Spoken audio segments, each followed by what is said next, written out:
A few days ago, there was the Fable Direct where they shown some new gameplay, some new informations about the new Fable, the reboot.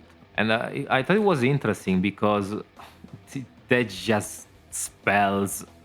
I'm not gonna say doom because I don't think it's gonna be a terrible game, but you can already see the cracks, the fundamental cracks that this thing is gonna have. Because nowadays, let's talking about Fable. Nowadays, almost nobody gives a crap about this game because the last Fable, the last numbered Fable at least, was more than 10 years ago. Actually, we're talking 2011, I think, when it comes to Fable 3. So yeah, it was 15 years ago. So a lot of time ago. And yeah, the third one was probably the worst one. It had some interesting ideas, but it was just not that good of a game. Combat wise, there were some choices that were really dumb. They casualize the whole thing too much, in my opinion. And yeah, the third one is my least favorite. My, Useless to say my favorite one is the first one because I think it that kind of setting, so medieval fantasy with armors, swords, so purely concussive bladed weapons, it fits the most this kind of RPG. The second one took place in post-industrial revolution, I think. So yeah, it had, yes, blades and so on, but there were also guns, and the setting was not your usual fantasy medieval setting. You were in a civilized society, you can say. So uh, think, for example, London in like I said, in the post-industrial era. Yeah, that's industrial revolution era.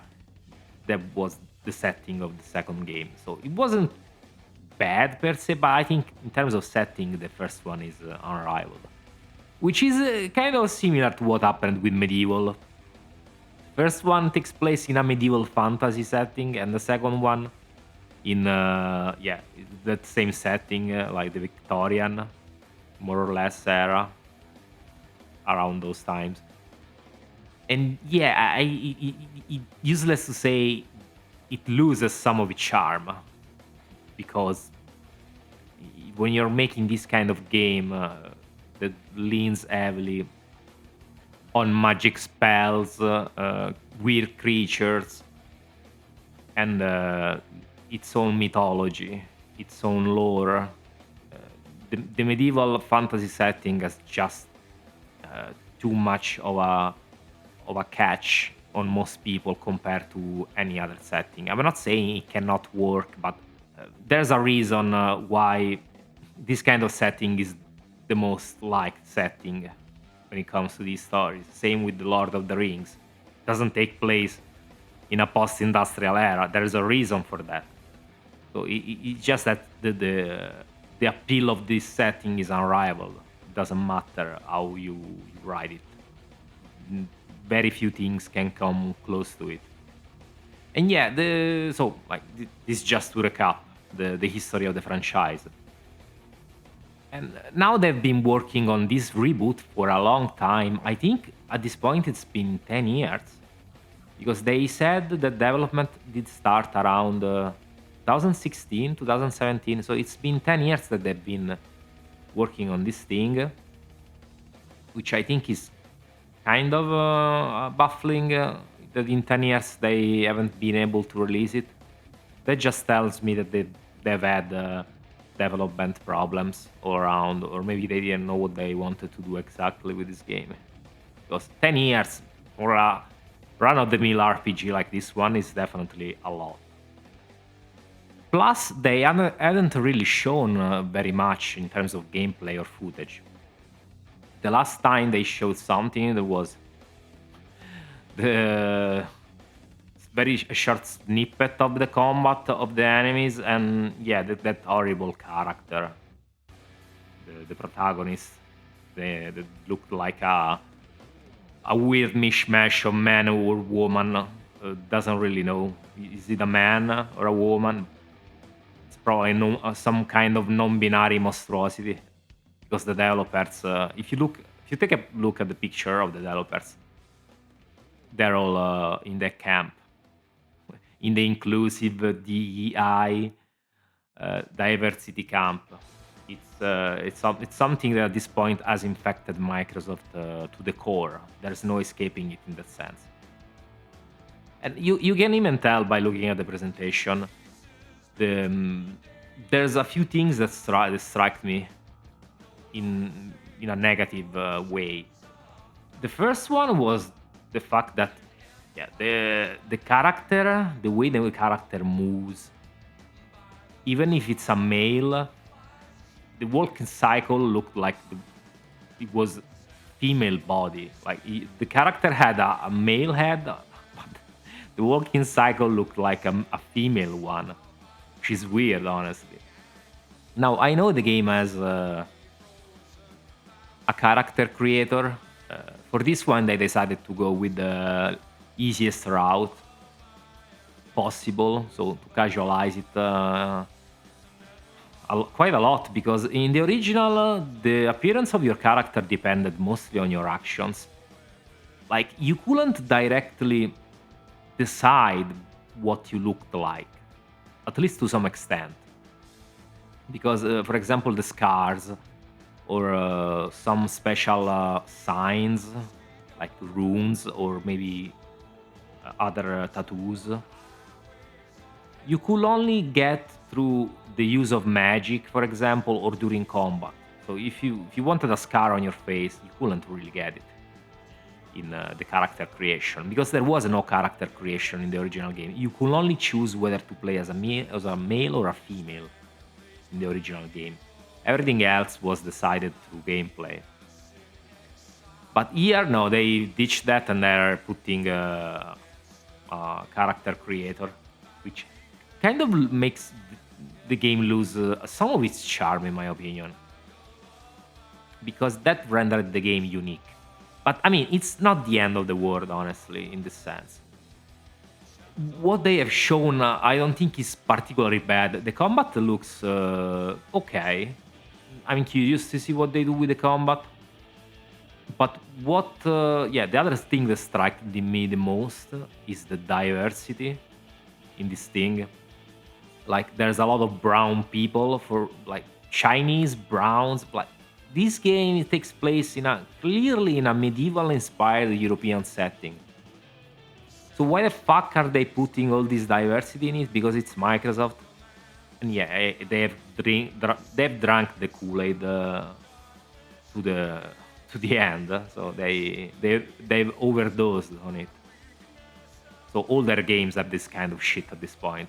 Diversity shoved up your ass, which I absolutely despise, because if it doesn't make sense to have it, just don't put in it. In the original game, if I remember correctly, there were very few people of color, if you want to call them that. There was Thunder and his sister, I think, for the most part, and not much else in that sense. Because yeah, it doesn't make sense to have a melting pot in this setting. It's Europe. It's medieval Europe. It's not modern times Europe. But yeah, I absolutely despise it. It's pretty much like Starfield. So, but I mean, you can say Starfield takes place in the future. Yeah, this one doesn't. But it's always the same thing with these people. And the other thing, the third thing I don't like, from at least this is just the perception they gave me. They said that, like, the choices, the morality, which was a big part of the original Fable. Like, the morality in the original Fable was very clear. You either were bad or a good hero, and that influenced the way you looked. If you were good, you got angelic features. If you were bad, you got demonic features. But no, they got rid of that. There's none of that now because they said the morality in this game is subjective. Some people will agree with your actions, others won't.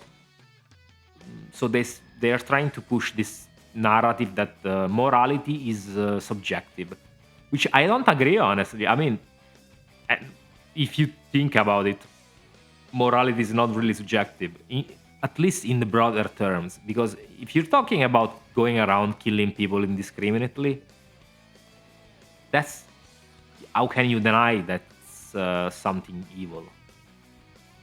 Like maybe some people will agree with that because they are fucking crazy, but those people are also evil. Like if I meet someone tomorrow and I kill them, like without a reason, it's obviously a bad thing. That's not subjective. I can see, like in some instances, like for example, the whole debate about the death penalty. Is it moral? Is it good? Is it the right thing to do?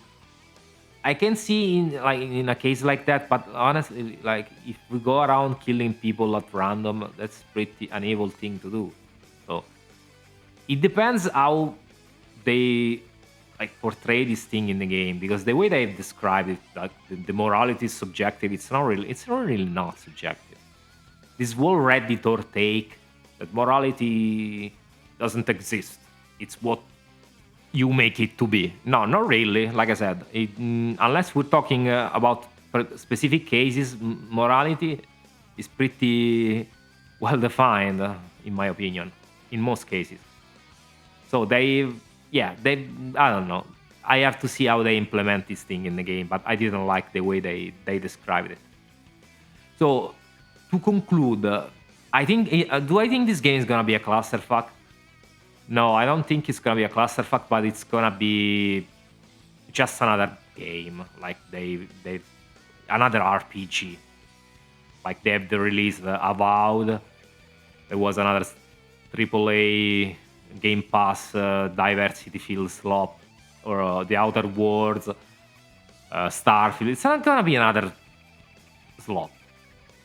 Fable is one of those franchises that I really liked from the original Xbox. Fable, Halo, Ninja Gaiden, Project Gotham. What else? Otogi. I mean, there were a few interesting games in the original on the original Xbox. But yeah, now they are trying to resurrect all of them, but and changing a bunch of stuff by saying, yeah, that was outdated. We know how to make it better. Like, whatever, honestly. Like I said, I don't think it's gonna be a masterpiece or anything. It's gonna be probably another 7 out of 10 RPG with a lot of shoved in diversity that nobody asked for. And I think it's probably gonna flop. Despite it releasing on PS5, this is not a franchise that has ever had a big pull, other than when the first one released, because it was a very anticipated game. And yeah, it ended up being okay, but nowhere near the masterpiece it was promised. And I think this is gonna, like I said, this is gonna be just another generic, for the most part, game, modern game. So don't expect too much. Prepare for the worst. But I think, like I said, it's gonna be another 7 out of 10 game at most. Nothing special. But yeah, you let me know, guys, your thoughts if you care about this game and franchise, and I'll catch you in the next video. Bye bye!